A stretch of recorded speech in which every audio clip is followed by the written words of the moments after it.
Bonjour. Donc ici, nous allons nous intéresser à l'addition de plusieurs nombres relatifs. Si nous regardons a égale moins 3 plus 7 plus 8 moins 7 moins 6, effectivement, nous sommes sur l'addition de nombres relatifs. Car ce qui est sous-entendu, c'est moins 3 plus 7 plus 8 plus moins 4 plus moins 6. Nous avons vu ça dans une période précédente. La première méthode consiste à faire le calcul de gauche à droite.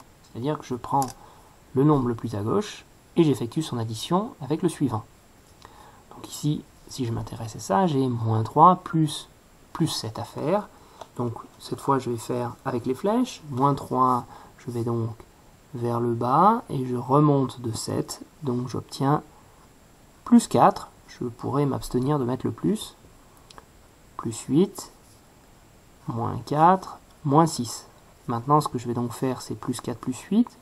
J'additionne donc ces deux nombres de signes positifs, donc ça va être positif, et 8 et 4, ça fait 12.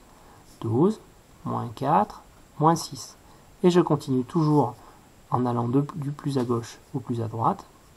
12, moins 4, ça fait plus 12, moins 4, ils sont de signes différents, ça va être positif, et 12 moins 4, ça fait 8. J'obtiens 8, moins 6.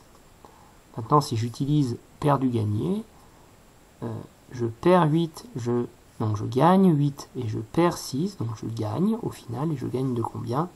De 2. Donc la réponse, c'est plus 2. Voilà. Intéressons-nous à l'autre méthode. L'autre méthode consiste à regrouper les nombres, d'abord en fonction de leur signe. Donc si je m'intéresse aux nombres négatifs, des nombres négatifs, j'en ai un ici et un ici. Donc, si j'additionne tous ces nombres négatifs entre eux, il est sûr que je trouve évidemment un nombre négatif. Et puis, 4 et 3, 7. 6 plus 7, ça fait 13. Donc, j'obtiens moins 13. Je m'intéresse aux nombres positifs. Donc, il s'agit des autres nombres. Plus 7 plus 8, ça fait plus 15. Du coup, moins 13 plus 15. Je descends de 13 et je remonte de 15. Au final, j'obtiens plus 2. Je n'ai pas forcément le plus. Voilà. J'ai une préférence, moi, pour cette méthode de manière générale.